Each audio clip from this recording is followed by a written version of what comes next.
இதுதான் வாழின் சுவை. நலாஸ் ஆப்பக்கடை.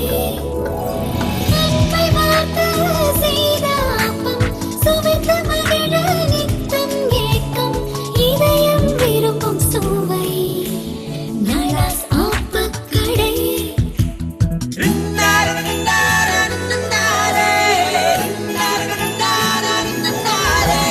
குடும்பத்தோடு உண்டு மகிழ்வோம், உபசரிப்பில் உள்ளம் நெகிழ்வோம். இதுதான் வாழ்வின் சுவை.